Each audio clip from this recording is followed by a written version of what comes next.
రెడ్డి, మరోవైపు రాష్ట్రానికి సంబంధించిన మరో మంత్రి ఉత్తమ్ కుమార్ రెడ్డి, ఈ ఇద్దరి మధ్య భారీ స్కెచ్ నడుస్తున్నది అని తాజా అప్డేట్ అందుతుంది. ఎందుకంటే ఈ విషయానికి సంబంధించి రాష్ట్ర రాజకీయాలలో ఇప్పుడు పెను సంచలనంగా మారే అవకాశాలు కూడా ఉన్నాయి. రాష్ట్ర ముఖ్యమంత్రి గారికి ముఖ్యమంత్రి పదవి గండం ఉంది అనేది కూడా చర్చ కొనసాగుతుంది. ఆ పదవి గండం ఏంటి, పదవి గండంగానికి గల కారణాలు ఏంటి అనేది కూడా ఒకసారి మనం చూసే ప్రయత్నం అయితే చేద్దాం. తెలంగాణ యావత్తు సమాజం కూడా ఒకసారి ఆలోచించండి. నిజానికి రాష్ట్ర ముఖ్యమంత్రి యనుమల రేవంత్ రెడ్డికి, ఇటు మరోవైపు ఉత్తమ్ కుమార్ రెడ్డి గారికి సంబంధించి ఒక ప్రధానమైన అంశం అయితే చర్చనీయాంశంగా మారింది. దానికి సంబంధించి తెలంగాణ రాష్ట్ర రాజకీయాలలో ఇప్పటి వరకు కూడా ఒక సంచలనంగా మారింది అని చెప్పడంలో ఎలాంటి డౌట్ లేదు. అయితే ప్రధానంగా ఈ అంశానికి సంబంధించి ఒకసారి చూద్దాం. ఎందుకంటే రాష్ట్ర ముఖ్యమంత్రి యనుమల రేవంత్ రెడ్డికి ఇక పూర్తి స్థాయిలో కూడా ఎండ్ కార్డు పడ్డట్టయినా ముఖ్యమంత్రిగా కొత్త వాళ్ళు వచ్చే అవకాశాలు ఉందా అనేది కూడా ఒకసారి చూసే ప్రయత్నం అయితే చేద్దాం. ఎందుకంటే తెలంగాణ రాష్ట్ర రాజకీయాలలో ఇప్పటి వరకు చాలా విషయాలను చూసాం. కానీ పూర్తి స్థాయిలో కూడా రాష్ట్ర ముఖ్యమంత్రి మార్పు అంటూ అనేక విధాలుగా అనేక ఎపిసోడ్లు కూడా చేశాం. కానీ ఇప్పుడు నిజానికి రాష్ట్ర ముఖ్యమంత్రి యనుమల రేవంత్ రెడ్డికి సంబంధించి పూర్తి స్థాయిలో పదవి గండం ఉంది అంటూ కూడా చెప్తున్న పరిస్థితి అయితే కనబడుతుంది. ఇది ఎవరు చెప్తున్నారు, ఏంటి, రాష్ట్ర ముఖ్యమంత్రి ఎవరు అనేది కూడా ఒకసారి ఆలోచిద్దాం. ఇప్పుడు ప్రస్తుతానికి సంబంధించి అంటే ప్రస్తుత సీఎంకు సంబంధించి యనుమల రేవంత్ రెడ్డికి సంబంధించి అంటే రాష్ట్ర ముఖ్యమంత్రిగా కొనసాగుతున్నారు. అయితే కొత్త ముఖ్యమంత్రి ఎవరు అనేది ఆసక్తిగా మారిపోయింది. సో కొత్త ముఖ్యమంత్రికి సంబంధించి ఉత్తమ్ కుమార్ రెడ్డికి సంబంధించి పూర్తి స్థాయిలో పేరైతే వినబడుతుంది. ఈ ఉత్తమ్ కుమార్ రెడ్డికి సంబంధించి ఈ ఉత్తమ్ కుమార్ రెడ్డి ఎందుకు సీఎం కాబోతున్నాడు అనే చర్చ కూడా కొనసాగుతుంది. ఈ అంశానికి సంబంధించి నేను చెప్పింది కాదు, ఇది రాష్ట్రానికి సంబంధించి ముఖ్యమంత్రిని మార్చడానికే మీనాక్షి నటరాజన్ వచ్చారు. ముఖ్యమంత్రి అంటే పూర్తి స్థాయిలో రాష్ట్ర ముఖ్యమంత్రి మార్పుకు సంబంధించే నటరాజన్ ఇక్కడికి వచ్చారు అంటూ కూడా చెప్పిన పరిస్థితి అయితే కనబడుతుంది. ఉత్తమ్ కుమార్ రెడ్డి మాస్టర్ ప్లాన్ లో భాగంగానే కాంగ్రెస్ పార్టీ ఇన్ఛార్జి మార్పు జరిగింది. దీంట్లోనే జూన్ ఆగస్టు మధ్య రాష్ట్రంలో ఖచ్చితంగా కూడా ముఖ్యమంత్రి మార్పు ఉంటుంది అంటూ కూడా చెప్తున్న పరిస్థితి కనబడుతుంది. ఇది 2025 అంటే 2025 పూర్తి స్థాయిలో కూడా మనం అనుకున్నట్టుగా మార్చిలో కొత్త ముఖ్యమంత్రి వస్తారు అనేది ఒక ప్రధానమైన లీక్ అంశం మనం తెలంగాణ రాష్ట్ర వ్యాప్తంగా కూడా సంచలనంగా మారింది. కానీ ఇప్పుడు విషయం ఏంటంటే ఈ మార్చిలోనే కొత్త ముఖ్యమంత్రి కాదు, తెలంగాణ రాష్ట్రానికి సంబంధించి ఇన్ఛార్జ్ ఎవరైతే ఉన్నారో ఇన్ఛార్జికి సంబంధించి పూర్తి స్థాయిలో కూడా మార్పు అయితే జరిగింది. మీనాక్షి నటరాజన్ వచ్చారు. అయితే ఇప్పుడు ప్లాన్ బి అమలు చేస్తున్నట్టుగా తెలుస్తుంది. రాష్ట్రానికి సంబంధించి పూర్తి స్థాయిలో కూడా రాష్ట్ర ముఖ్యమంత్రి కొత్త వారు వస్తున్నారు, ఆయన పేరు ఉత్తమ్ కుమార్ రెడ్డి అంటూ కూడా చర్చ కొనసాగుతుంది. అంటే జూన్ కానీ లేదా ఆగస్టులో కొత్త ముఖ్యమంత్రి వస్తున్నారు అంటూ కూడా బీజేపీకి సంబంధించి అంటే భారతీయ జనతా పార్టీకి సంబంధించిన నేత ఎల్ఐటి మహేశ్వర్ రెడ్డి అయితే సంచలన వ్యాఖ్యలు చేశారు. ఉత్తమ్ కుమార్ రెడ్డి మాస్టర్ ప్లాన్ లో భాగంగానే కాంగ్రెస్ పార్టీ ఇన్ఛార్జి మార్పు జరిగింది. జూన్ ఆగస్టు మధ్యంలో రాష్ట్రంలో ముఖ్యమంత్రి మార్పు అనేది ఖాయం. బీజేపీ ఎల్పీ నేత ఎల్ఐటి మహేశ్వర్ రెడ్డి అయితే వ్యాఖ్యలు చేసిన పరిస్థితి కనబడుతుంది. అంటే పూర్తి స్థాయిలో కూడా LIT Maheshwar Reddy BJP LP నేత చేసిన వ్యాఖ్యలను పరిగణలోకి తీసుకుంటే గనక తెలంగాణ రాష్ట్ర వ్యాప్తంగా కూడా ఈ అంశం సాధారణమైన అంశం కాదు, రాష్ట్ర రాజకీయాలలో ప్రకంపనలు సృష్టించే అంశం అంటూ కూడా చర్చనీయాంశంగా మారుతుంది.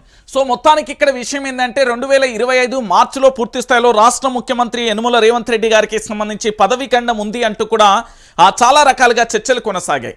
కానీ 2025 మార్చిలో పూర్తి స్థాయిలో తెలంగాణ ఇన్ఛార్జికి మీనాక్షి నటరాజన్ కొత్తగా వచ్చారు. ఏఐసిసికి సంబంధించి దూతగా ఈ రాష్ట్రానికి ఇన్ఛార్జిగా రావడం జరిగింది. అయితే ఇక్కడ దీపాదాస్ మున్షికి సంబంధించి ఇప్పటికే చాలా వందల కోట్ల స్కామ్ ఉంది అంటూ కూడా రకరకాల సోషల్ మీడియాలోనైతే ఒక రకమైన చర్చ అయితే కొనసాగుతున్న పరిణామం. దాంతోపాటు ముఖ్యమంత్రి రేవంత్ రెడ్డికి ఈక్వల్గా షాడో ముఖ్యమంత్రిగా కూడా దీపాదాస్ మున్షి వ్యవహరించారు అంటూ కూడా మరో అంశం కూడా చర్చనీయాంశంగా మారింది. సో ఇలాంటి పరిస్థితులలో కేవలం 365 రోజులలో మాత్రమే రాష్ట్రంలో పూర్తి స్థాయిలో కూడా తీవ్రమైన వ్యతిరేకత కొనసాగింది అని ఒక చర్చ కొనసాగింది. అయితే 365 రోజులలో పూర్తి స్థాయిలో వీళ్ళు కేవలం కాంగ్రెస్ పార్టీ మార్పు అనే పేరుతో అధికారంలోకి వచ్చిన తర్వాత 100 రోజులలో 6 గ్యారంటీలు అమలు చేస్తాం, 6 గ్యారంటీలు 13 అంశాలు 420 హామీలు నెరవేరుస్తామంటూ కూడా చెప్పిన పరిస్థితి కనబడింది. 6 గ్యారంటీలు నెరవేర్చకపోగా పూర్తి స్థాయిలో రాష్ట్రానికి సంబంధించి దాదాపుగా 1,50,000 కోట్ల రూపాయల అప్పు చేయడం, దాంతోపాటు ఇక్కడ నిరుద్యోగులకు ఉద్యోగ అవకాశాలు కల్పించకపోవడం, రైతులకు ఇచ్చిన హామీలను నెరవేర్చకపోవడం, ఇలా రకరకాలుగా కూడా చోటు చేసుకున్న పరిస్థితులు కనబడుతున్నాయి. అంటే తెలంగాణ రాష్ట్ర వ్యాప్తంగా కూడా కాంగ్రెస్ పార్టీ తాను ఇచ్చిన మేనిఫెస్టోను పూర్తి స్థాయిలో అమలు చేయలేదు అనేది క్లారిటీ వచ్చింది. సో సంవత్సర కాలంలో ముఖ్యమంత్రి యనుమల రేవంత్ రెడ్డి పూర్తి స్థాయిలో కూడా సక్సెస్ఫుల్గా జర్నీ కొనసాగిస్తాడంటే ఏ ముఖ్యమంత్రికి రాని వ్యతిరేకత కేవలం 365 రోజులలో మాత్రమే రాష్ట్ర ముఖ్యమంత్రి యనుమల రేవంత్ రెడ్డి గారికి రావడం విశేషం. ఇంకొక విషయం ఏంటంటే ముఖ్యమంత్రి గారిని పరిపాలన చేయనీయకుండా ఆ ముఖ్యమంత్రి గారికి సంబంధించిన సంబంధికులు అంటే ఎవరికి ఆ రాష్ట్రానికి సంబంధించిన మంత్రులు పూర్తి స్థాయిలో ఒకరు తల్లెం బెల్లం అనేటాలు ఒకరు వెనుకలు పొగ పెట్టడం, ఏంది అంటే పూర్తి స్థాయిలో ఉండలేక పొమ్మనలేక పొగబెట్టే ప్రయత్నాలు ఇక్కడ జరుగుతున్న పరిస్థితులు కనబడుతున్నాయి. ఆ పూర్తి స్థాయిలో కూడా తెలంగాణ రాష్ట్ర వ్యాప్తంగా కూడా ఎటువైపు చూసినా ఒకటే అంశం చర్చనీయాంశంగా మారుతున్న పరిస్థితి కనబడింది. రాష్ట్రంలో పూర్తి స్థాయిలో కూడా ఈ తెలంగాణ రాష్ట్రంలో అంటే ముఖ్యమంత్రి గారి మార్పు ఉంటుంది అంటూ బీజేపీకి సంబంధించిన బీజేపీ ఎల్పీ నేత ఎలేటి మహేశ్వర్ రెడ్డి చేసిన వ్యాఖ్యలు ఏవైతే ఉన్నాయో అవి తెలంగాణ రాష్ట్రంలో పర్సనల్గా కూడా రచ్చరచ్చగా మారిపోయిన పరిస్థితి కనబడుతుంది. అంటే బీజేపీ ఎల్పీ నేత ఎలేటి మహేశ్వర్ రెడ్డికి సంబంధించి పూర్తి స్థాయిలో కూడా ఇక్కడ ఏంటి రాష్ట్రానికి సంబంధించిన ముఖ్యమంత్రి మార్పు ఉండబోతుందంటూ వాళ్ళు ముందస్తుగానే జోస్యం చెప్పిన పరిస్థితి కనబడింది. ఎందుకంటే ముఖ్యమంత్రి ఉత్తమ్ కుమార్ రెడ్డి గారి ప్రణాళికల్లో భాగంగానే ఉత్తమ్ కుమార్ రెడ్డి పూర్తి స్థాయిలో వ్యూహరచనలో భాగంగానే ఉత్తమ్ కుమార్ రెడ్డి గారి ఆధ్వర్యంలోనే ఇది జరుగుతుంది అంటూ కూడా భల్లా కొద్ది డంకా బజాగా చెప్పిన పరిస్థితి కనబడుతుంది. అయితే దీనికి తోడు ఇంకొక అంశం ఏంటంటే ముఖ్యమంత్రి మార్పుకు చాలా రకాల రీజన్స్ ఉన్నాయి. ఒకటి సంవత్సర కాలంలో పూర్తి స్థాయిలో వ్యతిరేకత రావడం, మంత్రులకు సంబంధించి ఎవరూ మాట వినకపోవడం, రాష్ట్రానికి సంబంధించిన నేతల మధ్య సఖ్యత లేకపోవడం, ప్రజల నుండి తీవ్రమైన వ్యతిరేకత రావడం, 1,50,000 కోట్ల అప్పు చేయడం, దాంతోపాటు మంత్రులకు సంబంధించి ఒకే మంత్రికి కాంట్రాక్టులన్నీ కట్టబెట్టడం, ముఖ్యమంత్రి పీఠం కోసం పదే ఢిల్లీ పర్యటనలు చేయడం, రేవంత్ కుటుంబానికి సంబంధించిన వ్యక్తులు కూడా రాజకీయాలలో జోక్యం చేసుకుని కుటుంబ రాజకీయాలు వత్తాసు పలకడం, దాంతోపాటుగా ప్రశ్నించిన వారిపై దాడులు కేసులు జరగడం, సోషల్ మీడియా యాక్టివిస్టులపై వివిధ రకాలుగా ఇబ్బందులకు గురి చేసిన పరిస్థితి మొత్తానికి రాష్ట్ర ముఖ్యమంత్రి యనుమల రేవంత్ రెడ్డి గారికి సంబంధించి మెడకు చుట్టుకున్నది.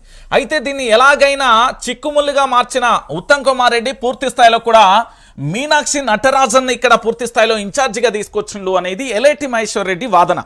అంటే ఎలేటి మహేశ్వర్ రెడ్డి బీజేపీ ఎల్పీకి సంబంధించిన నేత ఎలేటి మహేశ్వర్ రెడ్డి చెప్పే వ్యాఖ్యలలో నిజం కూడా లేకపోలేదు. ఎందుకంటే గతంలో ఇక్కడ తెలంగాణ రాష్ట్ర ఇన్ఛార్జిగా ఉన్న మహేష్ కుమార్ గౌడ్ కూడా ఉత్తమ్ కుమార్ రెడ్డి గారు నియమించిన వ్యక్తి అనేది సోషల్ మీడియాలో చెక్కలు కొట్టడం, దీంతో పాటు మీనాక్షి నటరాజన్కు సంబంధించి కూడా తాన్నను కూడా నియమించేలా చేసింది ఉత్తమ్ కుమార్ రెడ్డి అంటూ కూడా చెప్పిన పరిస్థితి కనబడుతుంది. సో పూర్తి స్థాయిలో కూడా ఇక్కడ జరిగే అంశం ఏంటంటే ఎటువైపు చూసినా ఒకటే రకమైన చర్చ అయితే కొనసాగుతుంది. దానికి సంబంధించి మనం చూస్తున్న పరిస్థితి కనబడుతుంది.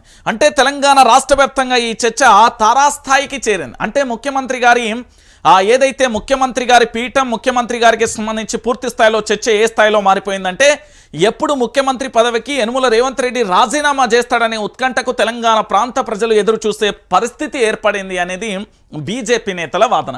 అయితే ఇది ఇలాగే ఉంచుతాం. అయితే ముఖ్యమంత్రి గారికి కొత్త ముఖ్యమంత్రిగా పట్టాభిషేకం చేయబోతున్నారు ఉత్తమ్ కుమార్ రెడ్డి, అది జూన్ ఆగస్టులో జరగబోవచ్చు అంటూ బీజేపీ ఎల్పీ నేత మహేశ్వర్ రెడ్డి చెప్పడం.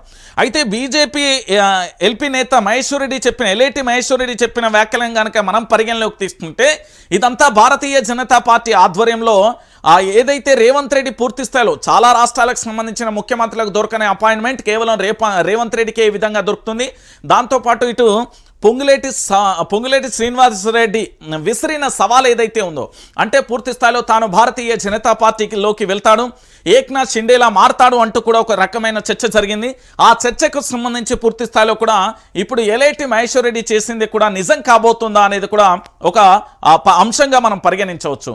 అంటే ఇక్కడ మొదటిది ఎలేటి మహేశ్వర్ రెడ్డి చేసిన వ్యాఖ్యలలో పొంగులేటి ఏక్నాథ్ షిండేగా మారితే పూర్తి స్థాయిలో ఇటు యనుమల రేవంత్ రెడ్డికి సంబంధించి కుటుంబం మీద ఈడీ కానీ సిబిఐ దర్యాప్తులు జరిగే అవకాశం ఉన్నదనేది రెండో అంశం. అయితే దాంతోపాటు మూడొక అంశం ఏంది అంటే ఇక్కడ పదే రాష్ట్ర ప్రజలకు సంబంధించి కాంగ్రెస్ పార్టీ నేతల మధ్య సమన్వయం ఇవన్నీ కూడా చూసి ఎప్పుడైనా బీజేపీకి వెళ్ళే అవకాశాలు రేవంత్ రెడ్డి ఉండలేకపోవచ్చు, ఎందుకంటే తనపై కేసుల దృష్ట్యా వెళ్ళే అవకాశాలు ఉంది అనేది పరిగణలోకి తీసుకుంటే మూడు అంశాలు కూడా మ్యాచ్ అవుతున్నాయి. సో మార్పు జరగొచ్చు అనేది తెలంగాణ రాష్ట్ర వ్యాప్తంగా కూడా జరుగుతున్న అంశం.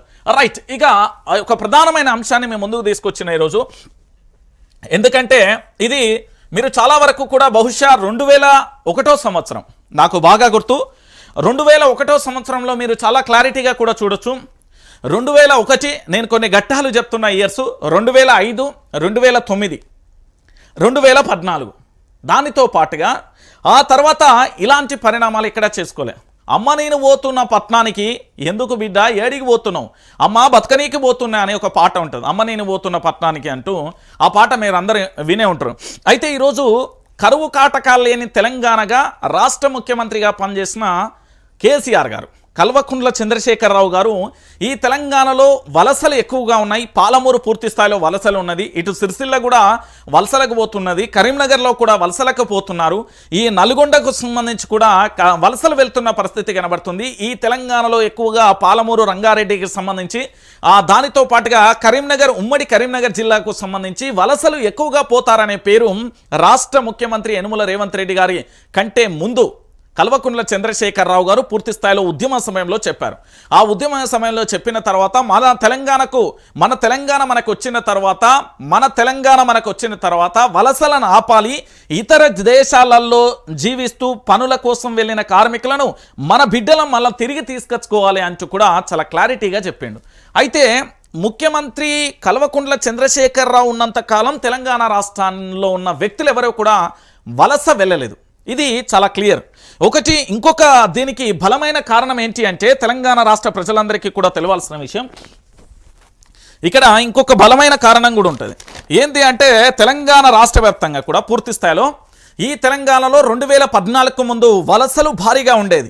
ఓన్లీ మహబూబ్ నగర్, రంగారెడ్డికి సంబంధించి కరీంనగర్ జిల్లాల నుంచి దాదాపుగా 60,000 కుటుంబాలు పూర్తి స్థాయిలో కూడా దుబాయ్ కానీ లేదా ఇతరత్ర దేశాలకు వలసకు వెళ్ళేవారు అంటూ కూడా ఒక ప్రాథమిక అంచనా ఉంది. అంటే గల్ఫ్ దేశాలకు కార్మికులుగా మన వాళ్ళు వెళ్ళేవారు.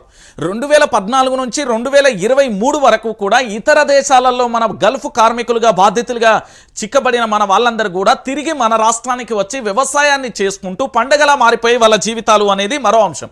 కానీ కల్వకుంట్ల చంద్రశేఖరరావు గారి ఓటమి తర్వాత, అంటే కేసీఆర్ గారి ఓటమి తర్వాత, బీఆర్ఎస్ పార్టీ ఓటమి తర్వాత మళ్ళీ కాంగ్రెస్ పార్టీ అధికారంలోకి వచ్చింది. ఏదైతే కాళేశ్వరం ప్రాజెక్టు ఉందో కాళేశ్వరం ప్రాజెక్టుకు సంబంధించి నీళ్లతోని పూర్తి స్థాయిలో కూడా ఇక్కడ మేడిగడ్డ కానీ, అన్నారం కానీ, సుందిల్ల కానీ, రంగనాయక్ రిజర్వాయర్ కానీ, మల్లన్న సాగర్ కానీ ఇలాంటి ప్రాజెక్టులు, రిజర్వాయర్లు, కాలువల ద్వారా 3 పంటలు పండేలా తెలంగాణ రాష్ట్రాన్ని సస్యశ్యామలంగా మార్చిండు కేసీఆర్. అయితే కాంగ్రెస్ వచ్చింది, గోదావరి జలాలన్నీ కూడా వృధాగా పోతున్నాయి, వాటన్నింటిని కూడా కొన్ని టీఎంసీలని ఇటు మళ్లించాల్సిన బాధ్యత ప్రభుత్వం మీద ఉంది. ప్రభుత్వం ఆదమర్చింది, దున్నపోతు మీద వానబడ్డట్టుగా ప్రభుత్వం మీద చలనం లేదు, కరువు కాటకాలు తాండవిస్తున్నాయి. ఇలాంటి పరిస్థితులలో మళ్ళొక్కసారి వలస జీవితాలను నేను చూసాం. నిజంగా కూడా నాకు చాలా బాధేస్తుంది. హృదయ విదారకమైన సంఘటనలు ఇవన్నీ.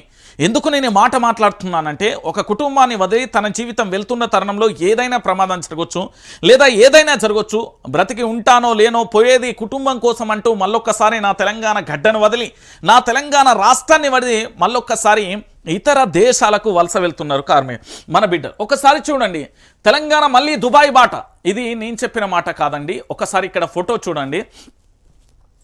కన్నీళ్లు పెట్టుకుంటున్న ఈ కుటుంబానికి సంబంధించి ఈ బాధాకరమైన సన్నివేశం ఇప్పుడు తెలంగాణ రాష్ట్రం మొత్తం కూడా కన్నీటి పర్యటంగా మార్చింది. నెటిజన్లు కూడా చాలా వరకు కూడా ఒక బాధను ఏంది అంటే వెళ్ళగక్కుతున్న పరిస్థితి కనబడుతుంది. ఇక్కడ మీరు చూస్తున్నారు కదా, తన తల్లి కుమారులకు సంబంధించి పూర్తి స్థాయిలో కూడా ఇక్కడ కన్నీటి పర్యటమవుతున్న దృశ్యాలండి ఇవన్నీ. ఏంది అంటే వాళ్ళ కుటుంబకులు అందరూ కూడా ఇక్కడికి వచ్చి కన్నీటి పర్యటమవుతూ వీడుకోలు పలుకుతున్నారు. అంటే ఏంది, పని కోసం ఇతర దేశాలకు వెళ్తున్న తరుణాన్ని చూడొచ్చు. ఒకసారి ఈ మ్యాటర్ ఏందో చూద్దాం. ఇది సిరిసిల్ల జిల్లా ఎల్లారెడ్డిపేట మండలం దూమాలలో గల్ఫ్కు బయలుదేరుతున్న మల్యాల బాబును పట్టుకొని రోధిస్తున్న కుటుంబం. అవ్వా ఇల్లు పైలం, ఇక పల్లెలలో వెళ్ళదీసుడు కష్టమే, ఈడనే బ్రతుకుతామని 10 ఏళ్ళు ధైర్యం ఉండే, ఇప్పుడు అంతా తెల్లారైంది. ఇక పొలానికి నీళ్ళు ఇస్తలేరు, భరోసా వస్తలేదు, ఇంటి పట్టున ఉంటే అప్పుల పాలవుడే. కన్నీళ్లతో గల్ఫ్ బాట పట్టిన యువకుడు బొంబాయి దుబాయి బొగ్గుబాయి. ఉమ్మడి రాష్ట్రంలో తెలంగాణ బ్రతుకు ఇదే. రాష్ట్ర ఆవిర్భావించాక వలస వెళ్లిన పల్లెలన్నీ మళ్ళీ కలకలలాడినాయి. ఉత్తర తెలంగాణలో గల్ఫ్ గోస తగ్గింది. రివర్స్ వలసలతో పాలమూరు మురిసింది. మన పొలాలలో పనుల కోసం ఉత్తరాది నుంచి వచ్చిన వలస కూలీలు ఎందరో 10 ఏళ్ల రాజసంగా బ్రతికిన తెలంగాణ పల్లెలలో మళ్ళీ ఇప్పుడు వలసపోత మొదలైంది. వలసలు మొదలయ్యాయి. ఉపాధి లేక పంటలు పండక అప్పుల పాలైన యువత గల్ఫ్ బాట పడుతున్నది. ధైర్యం సడలింది. బ్రతుకు తెరువు కోసం ఎడారి దేశాల వైపు చూస్తున్న మలయాళ బాబు లాంటి వాళ్ళు ఎందరో అంటూ కూడా చూస్తున్న పరిస్థితి కనబడుతుంది. మీకు ఈ చిత్రాన్ని నేను ఎందుకు చూపెడుతున్నా అంటే, కల్వకుంట్ల చంద్రశేఖరరావు ఈ రాష్ట్రానికి సంబంధించి నేను చాలా క్లారిటీగా ఘంటాపదంగా కూడా చెప్తున్నా. తెలంగాణ యావత్తు సమాజం కూడా ఆలోచించాలి. ఈరోజు ఈ తెలంగాణలో 4 కోట్ల మంది ఉండొచ్చు, నిరుద్యోగులు 40 లక్షల మంది ఉండొచ్చు గాక. కానీ తెలంగాణ రాష్ట్ర వ్యాప్తంగా పూర్తి స్థాయిలో కూడా ప్రతి ఒక్క నెటిజన్ ఆలోచించాల్సింది, ప్రతి ఒక్క పౌరుడు ఆలోచించాల్సిన విషయం ఒకటే. ఏంది అంటే, కల్వకుంట్ల చంద్రశేఖరరావు 2014 అధికారం చేపట్టిన తర్వాత 2023 వరకు ఈ తెలంగాణలో వలసలు అనేవే లేవు. ఈ తెలంగాణలో వలసలు అనేవే లేవు. ఈ రివర్స్ వలసలు ఉండే. ఎవరైతే గల్ఫ్ దేశాలకు ఎడారి బాట పట్టినా వాళ్ళందరూ కూడా తిరిగి నా దేశానికి, నా రాష్ట్రానికి వచ్చి 3 పంటలు పండిస్తూ హాయిగా ఉన్న కుటుంబాలన్నీ కూడా ఇక్కడ అప్పుల పాలవుతున్నాయి. ఇక మేము ఉండలేకపోతున్నాం, మళ్ళొక్కసారి మేము ఇక్కడ నుండి వెళ్ళిపోతున్నాం అంటూ కూడా పూర్తి స్థాయిలో కూడా జరుగుతున్న ఈ పరిణామాన్ని చూసాం. అయితే ఇప్పుడు కేసీఆర్ లేడు, అధికారంలో కల్వకుంట్ల చంద్రశేఖరరావు లేడు. ఎందుకంటే ఒక ఉద్యమాన్ని నడిపిన వ్యక్తికి తెలంగాణ రాష్ట్రంలో పలానా వరంగల్ జిల్లాలో ఏముంది, పలానా కరీంనగర్లో ఏముంది, పలానా నల్గొండలో ఏముంది, పలానా నిజామాబాద్లో ఏముంది, పలానా ఖమ్మంలో ఏముంది, పలానా ఆదిలాబాద్లో ఏముంది, పలానా రంగారెడ్డి హైదరాబాద్కు సంబంధించి ఏ జిల్లాలలో మహబూబ్ నగర్ కానీ ఇతరత్ర జిల్లాలలో ఏం జరుగుతుంది అనేది కూడా అన్నీ తెలిసిన బిడ్డ ఎవరైనా ఉన్నారు అంటే అది కేవలం కల్వకుంట్ల చంద్రశేఖరరావు గారు. ఎందుకంటే పాదయాత్ర చేసిండు, సింహగర్జనలు పెట్టిండు, సభలు పెట్టిండు, సమావేశాలు పెట్టిండు, ర్యాలీలు పెట్టిండు. ఏ ప్రాంతంలో కరువు కాటకాలు ఉన్నాయి, ఏ ప్రాంతంలో ప్రాజెక్టులు అవసరం, ఏ ప్రాంతంలో నీరు అవసరం, ఏ ప్రాంతంలో ఆయకట్టలు అవసరం, ఏ ప్రాంతంలో పూర్తి స్థాయిలో భూగర్భ జలాలు అడుగంటిపోయినాయి, ఎక్కడి ద్వారా ఎలా నీళ్ళు ఇవ్వాలి, ఈ తెలంగాణ రాష్ట్ర ప్రజలను ఎలా కాపాడుకోవాలి, కంటికి రెప్పలా ఏ విధంగా కాపాడుకోవాలనే గుణం కల్వకుంట్ల చంద్రశేఖరరావుకే తెలుసు. కానీ ఈరోజు పూర్తి స్థాయిలో కూడా ఏమైపోయింది అంటే, తెలంగాణ యావత్తు సమాజం కూడా ఆలోచించాల్సిన విషయం ఏంటంటే, కేసీఆర్ వెళ్ళిపోయిండు. కేసీఆర్ అధికారంలో నుంచి తెలంగాణ ప్రాంత బిడ్డలందరూ కూడా ఏదో ఒక విధంగా పూర్తి స్థాయిలో కూడా కల్వకుంట్ల చంద్రశేఖరరావును దించేసిన తర్వాత పూర్తి స్థాయిలో కూడా జరిగిన విషయం ఏంది అనేది కూడా మీరు అందరూ కూడా ఆలోచించాలి. కేసీఆర్ ఓటమి తర్వాత జరిగిన పరిణామం ఏంటి, కేసీఆర్ ఓడిపోయిన తర్వాత మన బ్రతుకులు ఈ విధంగా మారిపోయాయి అనేది కూడా మీరు అందరూ కూడా ఆలోచించాలి. కేసీఆర్ ఓడిపోక ముందుకు తెలంగాణ బ్రతుకులు మరోలా ఉండేవి. కేసీఆర్ ఓడిపోయిన తర్వాత తెలంగాణ బ్రతుకులు మరోలా మారిపోయిన పరిస్థితి కనబడుతుంది. అంటే యావత్తు సమాజం కూడా ఆలోచించాల్సిన విషయం ఏంటంటే, తెలంగాణ ప్రాంత ప్రజలారా మీరు అందరూ కూడా ఆలోచించాలి. ఈరోజు మరొకసారి ఇటు వలసవాదులుగా వెళ్ళిపోతున్న పరిస్థితి కనబడుతుంది. ఏంటి బొంబాయి, దుబాయి, బొగ్గుబాయి అనే పరిస్థితి ఈరోజు వచ్చింది అంటే, ఇంతకంటే బాధాకరమైన సంఘటన మరొకటి లేదు అనేది కూడా మీరు అందరూ కూడా ఆలోచించాలి. ఎందుకంటే పూర్తి స్థాయిలో కేసీఆర్ ఉన్నప్పుడు ఈ తెలంగాణ పల్లెలన్నీ కూడా కలకలలాడిపోయినాయి. ఈ తెలంగాణలో 3 పంటలు పండినాయి. ఈ తెలంగాణ రాష్ట్ర వ్యాప్తంగా వలస వెళ్లిన గల్ఫ్ కార్మికులు కానీ వాళ్ళందరూ కూడా ముంబై, బొంబాయి, బొగ్గుబాయి అనే పరిస్థితి నుంచి బయటికి వచ్చి, నా తెలంగాణలో సస్యశ్యామలంగా ఈ తెలంగాణ రాష్ట్ర వ్యాప్తంగా కూడా 3 పంటలకు నీళ్లు వస్తున్నాయి, ఇక్కడ 3 పంటలు పండించొచ్చు అనే విధంగా ఇక్కడ యువత భరోసాగా నిండింది. కానీ ఈరోజు కేసీఆర్ లేడు, భరోసా పోయింది. దాంతోపాటు అనేక పథకాలు ఆగిపోయినాయి. మళ్ళొక్కసారి వలసబాట పట్టుతున్న నా తెలంగాణ యువతను ఒకసారి చూడిసి ఆలోచించండి. కాంగ్రెస్ వస్తే ఏమొస్తుంది? ఫస్ట్ కాంగ్రెస్ వస్తే కరువు వస్తుంది, కాంగ్రెస్ వస్తే ఏమొస్తుంది? కరెంటు కష్టాలు వస్తాయి, కాంగ్రెస్ వస్తే ఏమొస్తుంది అనేది ఈ యొక్క చిత్రాన్ని చూస్తే అర్థమైపోతుంది. మా ముఖ్యమంత్రి యనుమల రేవంత్ రెడ్డి గారు పూర్తి స్థాయిలో గల్ఫ్ కార్మికుల కోసం మరి ఏ సంక్షేమం చేస్తాడో తెలియదు. కేవలం ఈరోజు మళ్ళొక్కసారి గల్ఫ్ దేశాలకు వలస వెళ్తున్న నా యువతను చూస్తుంటే కన్నీటి పర్యతంగా మారిపోయిన పరిస్థితి కనబడుతుంది. మనం పూర్తి స్థాయిలో కూడా ఇక్కడ ఉండి ఏదో ఒక పని చేసుకొని బ్రతుకుదాం అనుకుంటే పూర్తి స్థాయిలో మళ్ళీ చిన్న భిన్నంగా మారిపోయిన పరిస్థితులు కనబడుతున్నాయి. వాళ్ళ యొక్క కుటుంబ సభ్యులందరూ కూడా కన్నీరు మున్నీరుగా అవుతున్న పరిస్థితి కనబడుతుంది. ఇక ఇంతకంటే బాధాకరమైన విషయం ఇంకొకటి లేదు అనే విషయాన్ని నేను చాలా క్లారిటీగా కూడా తీసుకొచ్చా. ఎందుకంటే ఇది తెలంగాణ యావత్తు ప్రజలందరూ కూడా ఆలోచించాల్సిన విషయం. అన్న అసలు తెలంగాణలో కరువే లేదన్నా, మీ వైఆర్టీవీ ఒకటే చెప్తున్నది అని చాలా మంది అంటున్నారు. వైఆర్టీవీ ఒకటే చెప్తున్నదన్నా, తెలంగాణలో కరువెక్కడిది, కేవలం 365 రోజులలో తలకిందులో ఏ విధంగా మారిపోతుంది, మీరు కావాలనే కట్టుకథలు కుళ్ళు కుతంత్రాలతో ఇష్టానుసారంగా చెప్తున్నారు అని చెప్పారు. సరే రైట్, మీరన్న వాదనకు నేను పూర్తి స్థాయిలో కూడా ఒక బలమైన అంశాన్ని కూడా మీ ముందు తీసుకొచ్చిన. ఎందుకంటే అబద్ధం ఎవరిదో ఇప్పుడు ఒకసారి మనం మాట్లాడదాం. ఎందుకంటే తెలంగాణ యావత్ వ్యాప్తంగా కూడా వైఆర్టీవీ ప్రభుత్వానికి వ్యతిరేకంగా ప్రశ్నిస్తున్నది. దాంతోపాటు పూర్తి స్థాయిలో కూడా జరుగుతున్న పరిణామాలకు సంబంధించి ఒకసారి చూస్తున్న పరిస్థితి కనబడుతుంది. ఒక్కసారి ఈ చిత్రాన్ని చూడరు. ఈ చిత్రానికి సంబంధించి పూర్తి స్థాయిలో కూడా జరుగుతున్న పరిణామాన్ని ఇప్పుడు కరువు కాకపోతే దీన్ని ఏమనాలో ఒకసారి మనోళ్ళే చెప్పాలి. ఒకసారి ఇక్కడ ఏం జరుగుతున్నదండి, పూర్తి స్థాయిలో కూడా తెలంగాణ యావత్తు సమాజం కూడా ఆలోచించాలి. ఇక్కడ ఏం జరుగుతున్నది ఒకసారి చూడండి. ఇది పచ్చని పంట పొలాలు, మళ్ళీ చూడండి. ఇది వరి పంట. వరి పంటలో ఏం మేస్తున్నాయి? గొర్రెలు మేస్తున్నాయి. ఎందుకు మేస్తున్నాయి? ఒకసారి మీరు ఈ చిత్రాన్ని చూసిన తర్వాత మీరే ఆలోచించాలి. కరువు ఎట్లా తాండవిస్తుంది, దీనివల్ల ఏం జరుగుతుంది అని కూడా నేను పచ్చి నిజాలతో సహా తీసుకొచ్చిన వాటన్నింటిని కూడా చూపెడతాం. ఇది కరువు అండి. కరువు అంటే ఇది ఏంటి? కరువు అంటే ఇక్కడ రైతుకు సంబంధించి ఒక 10 ఎకరాలు కాదండి, మీ భాషలో 2 ఎకరాలు వేసుకుంటా. 2 ఎకరాల భూమి ఉంది, 2 ఎకరాల వరి పంట వేసిండు. 2 ఎకరాలకు దాదాపుగా ఒక ఎకరానికి 60,000 చొప్పున వేసుకున్నా కూడా పూర్తి స్థాయిలో కూడా 60,000 చొప్పున అంటే ట్రాక్టర్లు కానీ ఎరువులకు మొదటి నుండి అంటే నారుమడికా నుండి మొదలు పెడితే ఇప్పటి వరకు పూర్తి స్థాయిలో కూడా జరిగిన పరిణామానికి సంబంధించి మనం చూసాం. అయితే నేను ఏమంటున్నానంటే ఇక్కడ పూర్తి స్థాయిలో నష్టపోతున్న ఈ రైతులకు సంబంధించి ఒకసారి చూడండి ఏ విధంగా నష్టపోతున్నారు అంటే 2 ఎకరాల పంట ఉంటే దాదాపుగా 1,20,000 రూపాయలు నష్టపోయారు. అంటే పంటకు సంబంధించి ఇక్కడ దున్నీళ్ళు, నారేసిళ్ళు, నాట్లేసిళ్ళు, కలుపు తీసిన తర్వాత ఎరువులేసి 2 తల్ల నీళ్ళు గచ్చిళ్ళు, ఇంకొక తడి కావాలి. కానీ ఇప్పుడు ఏమైపోయింది? నీళ్ళు ఆగిపోయినాయి. నీళ్లు రావట్లే ప్రాజెక్టుల నుండి నీళ్లు రాకపోవడంతో తెలంగాణ రైతాంగం కూడా పూర్తి స్థాయిలో కూడా హృదయ విదాకరమైన సంఘటనలు. ఎందుకు అంటే దాదాపుగా ఇక్కడ 1,20,000 రూపాయల అప్పు, దాంతోపాటు గతంలో ఉన్న అప్పులు, పెట్టుబడి అప్పులు, ఇవన్నీ ఎట్లా నెరవేర్చాలి? ఒకసారి మీరే ఆలోచించండి. ఇది కరువు కాకపోతే ఏమనాలి? ఈరోజు నీళ్లు లేకపోవడం వల్ల ఈ పంట పూర్తి స్థాయిలో కూడా పచ్చగా ఉన్న పంటను పూర్తి స్థాయిలో గొర్రెలు మేయడానికి ఇచ్చిందంటే ఆ కుటుంబం, ఈ రైతు ఎంత తల్లడిల్లిపోవాలి ఈరోజు? ఒకసారి మీరు అందరూ కూడా ఆలోచించాలి.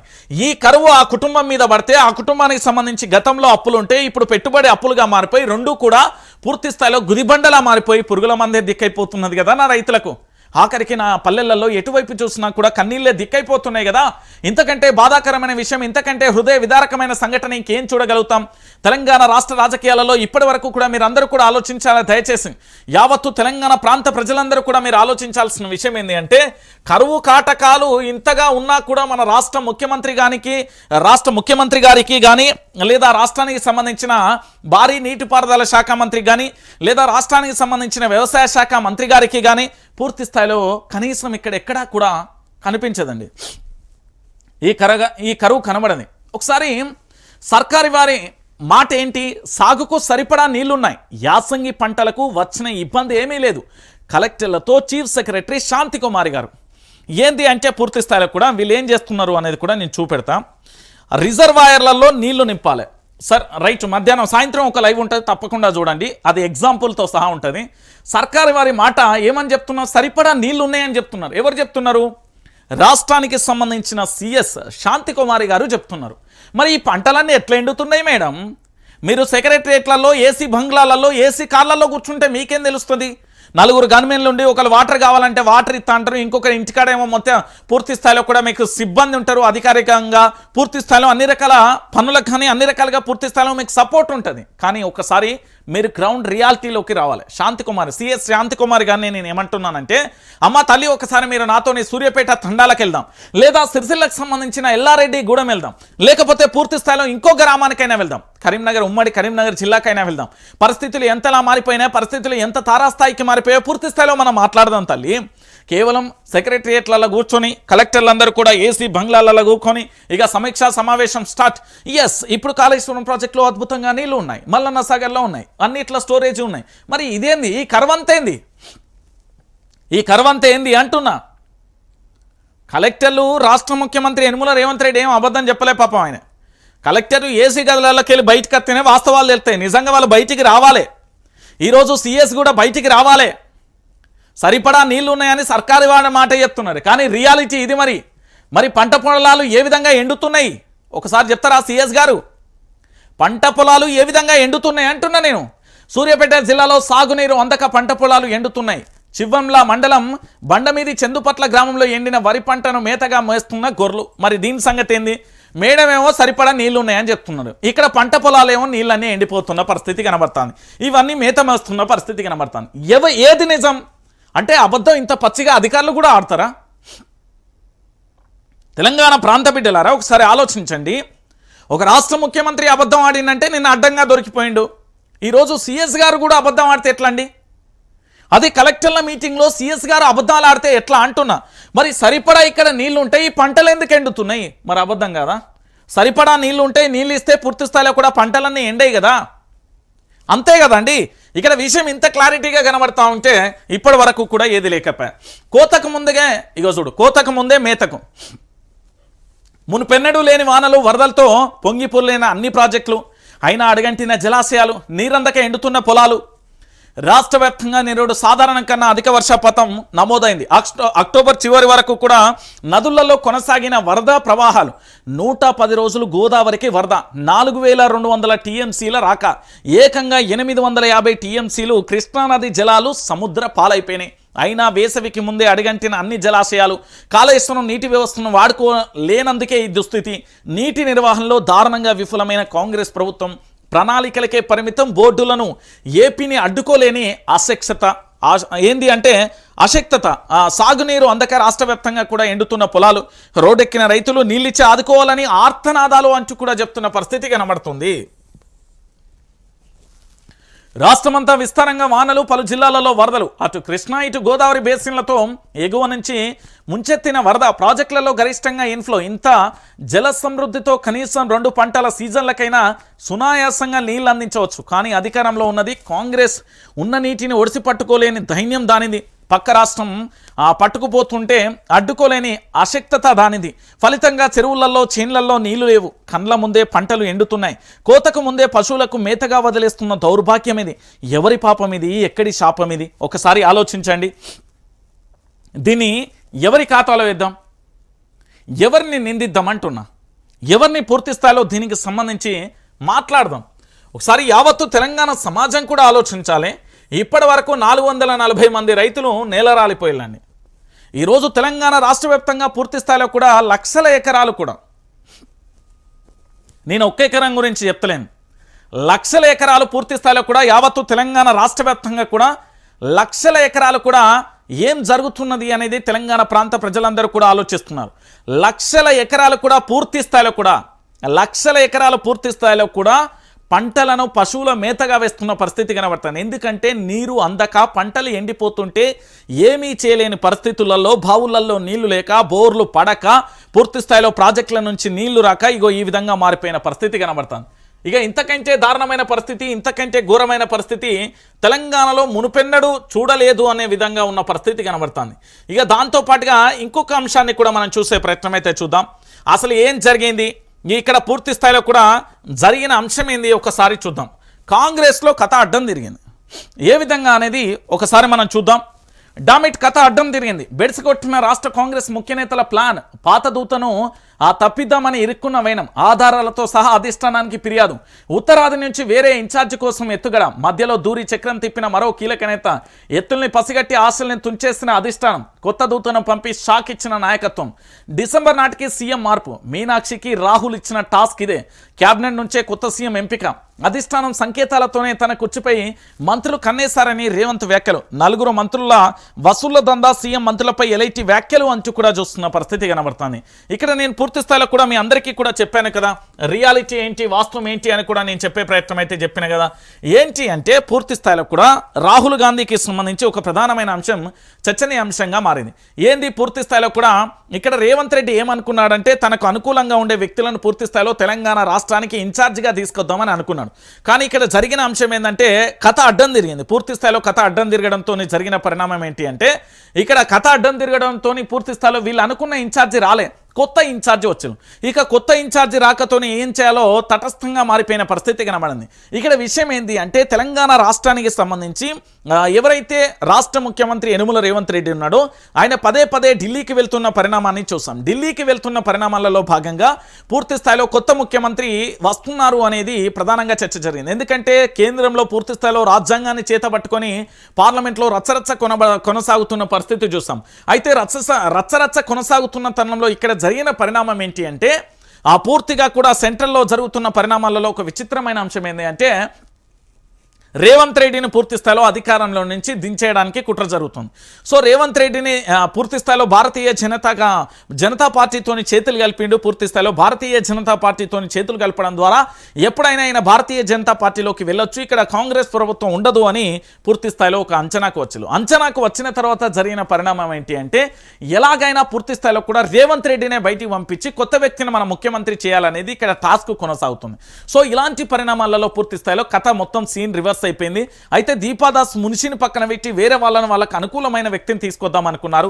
ఈ మధ్యలో పూర్తి స్థాయిలో కూడా ఉత్తమ్ కుమార్ రెడ్డి ఎంట్రీ ఇచ్చిండు, మీనాక్షి నటరాజన్ ఎంట్రీ ఇచ్చింది. సో పూర్తి స్థాయిలో కూడా ఆగస్టు అంటే జూన్ జూలై ఆగస్టు లేదా డిసెంబర్ లోపు పూర్తి స్థాయిలో రేవంత్ రెడ్డిని దించే భారీ కుట్ర జరుగుతుంది అంటూ కూడా మనం చూస్తున్న పరిస్థితి కనబడుతుంది.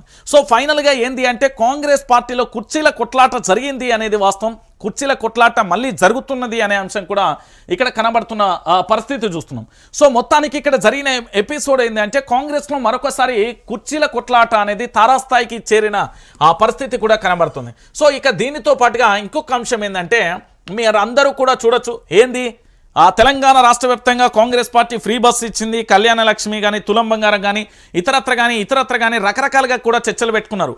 కానీ విషయం ఏంటి అంటే ఈరోజు అలాంటి పరిస్థితి లేదు. కాంగ్రెస్ పార్టీలో పూర్తి స్థాయిలో సంక్షేమ పథకాలను తెలంగాణ ప్రాంత ప్రజలకు అందించే ఉద్దేశం ఇక్కడ లేదు. ఏంది గృహజ్యోతి బంద్ ఏమని చెప్పిండు, ఉచిత కరెంటుకు ఎండాకాలం ఎఫెక్టు, 200 యూనిట్ల విద్యుత్కు కోతపడే ఛాన్స్, సమ్మర్లో పెరుగుతున్న కరెంటు వాడకం, 1 యూనిట్ పెరిగినా మొత్తం బిల్లులు చెల్లించాల్సిందే. ఇదే అదునుగా సర్కార్ కొత్త ఎత్తుగడ 200 యూనిట్లు దాటిన వారిని పథకం నుంచి పూర్తిగా తొలగించే అవకాశం. ఏం జరుగుతున్నది అంటే ఒకసారి చూడండి, రేవంత్ రెడ్డి సర్కార్ పథకాలలో కోతలపై ఫుల్ ఫోకస్ పెట్టినట్లుగా తెలుస్తుంది. అసెంబ్లీ ఎన్నికల సమయంలో అడ్డగోలుగా హామీలు ఇచ్చి వాటిని అమలు చేయలేక ఇప్పటికే చేతులు ఎత్తేస్తుందన్న విమర్శలు కూడా ఉన్నాయి. అయితే ఉన్న వాటిలో కోతలు పెట్టే దిశగా ప్రభుత్వం ఆలోచన చేస్తున్నట్టుగా సమాచారం. దీనిలో భాగంగా మొదట గృహజ్యోతి పథకం కింద ఇస్తున్న 200 యూనిట్ల ఫ్రీ కరెంటుతో కోతలు పెట్టే ప్రయత్నాలు కొనసాగుతున్నాయనే ప్రచారం కూడా జరుగుతుంది. అయితే విషయం ఏంటి అంటే తెలంగాణ యావత్తు సమాజం కూడా ఆలోచించాలి, గృహజ్యోతి ఎట్లా బంద్ అవుతుందన్నా అని చెప్పొచ్చు. రైట్, గృహజ్యోతి ఎట్లా బంద్ అవుతుంది? బంద్ కాదన్నా, మీ లెక్కలో బంద్ కాదు, కానీ రాష్ట్ర ముఖ్యమంత్రి గారి లెక్కలో బంద్ అవుతుంది. ఏంది ఎండాకాలం, ఏంది అంటే ఎండాకాలం రాత్రులు డే అంటే 24 గంటలు కరెంటు లేకపోతే ఉక్కపోతతోని జనాలు చచ్చిపోతారు. కాబట్టి ఏం చేస్తారు, ఇదివరకు గంట సేపు నడిచే ఫ్యాన్ ఇప్పుడు 24 గంటలు నడుస్తాయి. గతంలో ఫ్రిడ్జ్ కానీ ఏసీలు కానీ కూలర్లు కానీ వాటితో అవసరం లేదు, కానీ ఇప్పుడు అవన్నీ కూడా పూర్తిగా ఫుల్గా నడిచే అవకాశం ఉంటుంది. కాబట్టి ఏం చేస్తారు, 200 యూనిట్లు పలానా ఇంట్లో ఫ్రీ పథకం ఇచ్చినాం కదా, మరి వాళ్ళు 200 యూనిట్లు దాటిళ్ళు, మరి ఈ పథకం నుండి తీసేయి, అట్లా కోతలు పెట్టుకుంటా కొర్రీలు పెట్టుకుంటూ వచ్చేసి దాదాపుగా వీళ్ళు అనుకున్న దాంట్లో టార్గెట్లో ఒక 100 మంది ఉంటే 80 మందిని బీకేస్తారు. ఈ మే అయిపోయేలోపు 80 మందిని బీకేస్తారు. అంటే పూర్తి స్థాయిలో వీళ్ళు 100% అనుకుంటే దాంట్లో 80% వీళ్ళ టాస్క్ కంప్లీట్ చేస్తారు.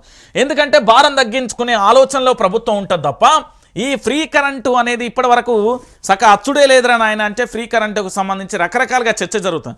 అసలు ఫ్రీ కరెంటు ఎక్కడెక్కడ వస్తుందో రాష్ట్ర ముఖ్యమంత్రి గారు ఏ కుటుంబాలు వస్తున్నాయి, ఏ జిల్లాలో ఎక్కడెక్కడ వస్తుందో చెప్తే బాగుంటుంది. అంటే మీటర్లు ఉన్న వాళ్ళకు, ఫ్యాన్లు బుగ్గలు లేని వాళ్ళకే మాత్రమే వస్తున్నదా, లేకపోతే ఎండాకాలంలో ఇప్పుడు 200 యూనిట్లు అయితే ఎట్లా దాటుతుంది కదా, మరి 200 యూనిట్లు దాటితే మా ముఖ్యమంత్రి గారు ఏం చేస్తారు అనేది ఒక ప్రధానమైన అంశంగా కూడా మారిపోయే అంశం ఉంటుంది.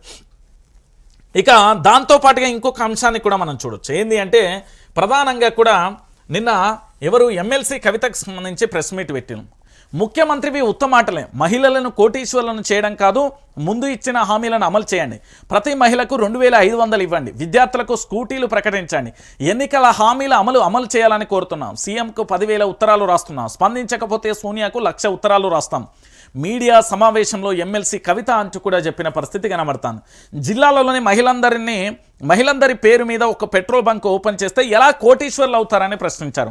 మహిళలను కోటీశ్వర్లను చేసే ముందు ఎన్నికల సమయంలో ఇచ్చిన హామీలను అమలు చేయాలని, పూర్తి స్థాయిలో మీరు ఇచ్చిన ఏదైతే స్కూటీలు కానీ 2500 కానీ బంగారానికి ఏది కళ్యాణ లక్ష్మి మళ్ళా తులం బంగారం యాడ్ చేసి ఇస్తామన్నా మీ యొక్క దొంగ హామీలు ఏడబోయినాయి రేవంత్ రెడ్డి అని ఎమ్మెల్సీ కవిత ప్రశ్నిస్తున్నది. ఎందుకంటే మీరు ఇచ్చిన హామీలు ఏమైపోయినాయి, మీరు ఇచ్చిన మాట ఏది, మహిళల పట్ల మీకున్న గౌరవం ఏది, మహిళల పట్ల మీకున్న చిత్తశుద్ధి ఏంది? ప్రభుత్వం ఏం చేస్తున్నది? ఈరోజు పూర్తి స్థాయిలో ఏదో ఒక పెట్రోల్ బంక్ ఓపెన్ చేసినంత మాత్రాన సరిపోదు కదా, మీరు ఇచ్చిన హామీలు ఏమైపోయినాయని ఎమ్మెల్సీ కవిత ప్రశ్నిస్తున్నది. అందుకే ఉత్తరాలు మొదలుపెట్టింది. ఏంది అంటే దాదాపుగా సోనియా గాంధీకి ఉత్తరాలు రాస్తాం. ఎంతమంది? ఒకళ్ళిద్దరు రాయరు, 1,00,000 మంది ఉత్తరాలు రాస్తే ఆ 1,00,000 మంది ఉత్తరాలను చూసి బెంబేలెత్తిపోవాలి సోనియా గాంధీ.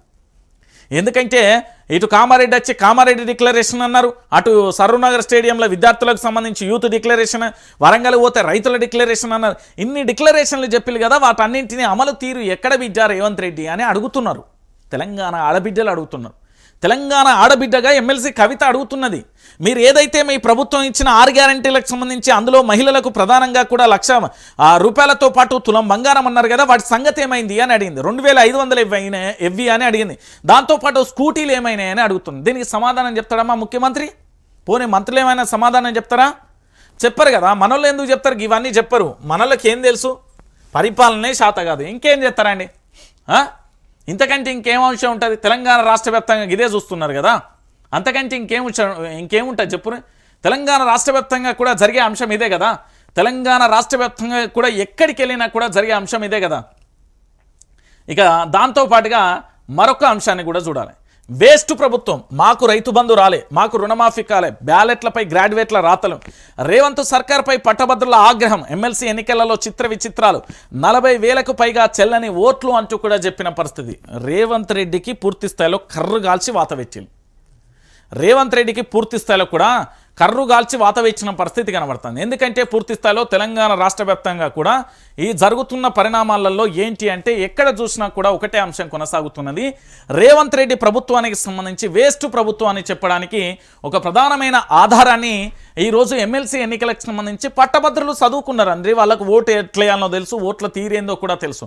కానీ వాళ్ళ ఓటును నిరసన రూపంలో వేసారు. ఈరోజు 40,000 మంది తెలంగాణ రాష్ట్ర వ్యాప్తంగా ఉన్న గ్రాడ్యుయేట్లు ఎంత తీవ్ర స్థాయిలో కూడా వాళ్ళు ఆగ్రహాన్ని వ్యక్తం చేస్తే ఇలాంటి పరిస్థితి వచ్చిందో ఒకసారి ఆలోచించాలి. ఈరోజు తెలంగాణ రాష్ట్ర వ్యాప్తంగా కూడా వేస్ట్ ప్రభుత్వం అనేది ఏ విధంగా ఏర్పడింది? ఇది నేను చెప్పిన మాట కాదు, ఓ రైతు చెప్పిన మాట కాదు, చదువుకున్న గ్రాడ్యుయేట్లు చెప్పిన మాట. వేస్ట్ ప్రభుత్వం అని వాళ్ళే చెప్పిలు. ఓ దాని మీద రైతు బంధువులు రాలే, రైతు రుణమాఫీ కాలే, రైతు భరోసా రాలే, దాంతోపాటు 6 గ్యారెంటీలు ఏడా, దాంతోపాటు మహిళలకు స్కూటీలు ఎక్కడ, బీసీ నినాదం ఏమైంది, డిక్లరేషన్లు ఏడపోయినాయి, దాంతోపాటు ఈ దాడులేంది, ఈ కేసులేందని రకరకాలుగా రాసుకుంటూ వచ్చిళ్ళు నా గ్రాడ్యుయేట్లు. మరి దీనికి ఏమన్నా సమాధానం చెప్తారా మన ముఖ్యమంత్రి? చెప్పలేరు కదా. దీనికి సమాధానం చెప్తే బాగానే ఉంటుంది. సమాధానం చెప్పే అంత తీరిక ఏడు ఉంటుంది మనం, అంత ఉత్తమ ముఖ్యమంత్రి కథ. ఇక దాంతోపాటుగా రాష్ట్రంలో మోడీ టీంల తగాదాలు, కిషన్ రెడ్డి రేవంత్ రెడ్డి మధ్య పంచాయతీలు, మోడీతో సీఎం భేటీ తర్వాత ట్రెండ్ మార్చిండు. కిషన్ రెడ్డి బండిని తిడుతుండు, మోడీని పొగుడుతూ ఏజెంట్గా మారిండు. ఎస్ఎల్బీసీపై విచారిస్తే ముఖ్యమంత్రి ఇరుక్కుంటాడు. ప్రమాదంపై ప్రభుత్వ వాస్తవాలను దాచిపెడుతుంది, అందుకే 10 రోజులుగా ఏం చెప్పడం లేదు. దీని వెనకాల ఏదో రహస్యం ఉంది. 24 గంటల కరెంటు చూపిస్తే రాజీనామా చేస్తా, తెలంగాణ భవన్లో మీడియాతో జగదీష్ రెడ్డి అంటూ కూడా చెప్పిన పరిస్థితి కనబడతాను. ఏంటి అంటే మోడీతో సీఎం భేటీ తర్వాత ట్రెండ్ మార్చిండు. కిషన్ రెడ్డి బండిని తిడుతుండు. అవును, వాస్తవం. ఇక్కడ విషయం ఏంటి అంటే వీళ్ళు కిషన్ రెడ్డిను మన బండి సంజయ్ని ఏంది అంటే పూర్తి స్థాయిలో వాళ్ళని డమ్మీలను చేసి ఈయన హైలైట్ కావడానికి ప్రయత్నం చేస్తాను. ఇక్కడ ఏంటి అంటే తెలంగాణ ప్రాంత బిడ్డలు ఆలోచించాల్సింది ఏంటి అంటే ఇక్కడ బీజేపీ కానీ లేదా కాంగ్రెస్ కానీ పూర్తి స్థాయిలో కూడా జరుగుతున్న పరిణామాలలో 2 పరిణామాలను మీరు ఆలోచించాలి. తెలంగాణ యావత్తు సమాజం కూడా ఆలోచించాల్సిన విషయం ఏంటంటే యావత్తు తెలంగాణ ప్రాంత ప్రజలారా, భారతీయ జనతా పార్టీ కానీ కాంగ్రెస్ పార్టీ కానీ అంటే ఇక్కడ వీళ్ళిద్దరు కలిసి నాటకం ఆడుతున్నారు. ఈడేంది పొంగులేటి శ్రీనివాసరెడ్డి పార్టీలోకి 15 మందిని తీసుకొస్తా అంటే లేదు నేను 40 మందిని తీసుకొని వస్తా, నా మీద ఈడీ కానీ లేదా సిబిఐ కానీ దర్యాప్తు జరగద్దు అంటూ కూడా చెప్పిన పరిస్థితి కనబడతాను. ఇక దీనితో పాటుగా ఇంకొక విషయం ఏంటంటే భారతీయ జనతా పార్టీకి కిషన్ రెడ్డి ఉన్న బండి సంజయ్ని ఇద్దరిని కూడా పూర్తి స్థాయిలో కూడా విమర్శల పాలు చేస్తున్న పరిస్థితి కనబడుతుంది. సో ఫైనల్గా ఇక్కడ జరిగే చర్చ ఏంటంటే యావత్తు తెలంగాణ రాష్ట్ర వ్యాప్తంగా జరుగుతున్న చర్చ ఒకటే. ఈరోజు పూర్తి స్థాయిలో కూడా ఇటు భారతీయ జనతా పార్టీ కానీ ఆడ ప్రధాని నరేంద్ర మోడీని వదిలేసి రాష్ట్రంలో ఉన్న నేతలను తిట్టడానికి కారణం ఏంటి అంటే కిషన్ రెడ్డి బండి సంజయ్ భారతీయ జనతా పార్టీలోకి రేవంత్ రెడ్డిని రానిత్తలేరు.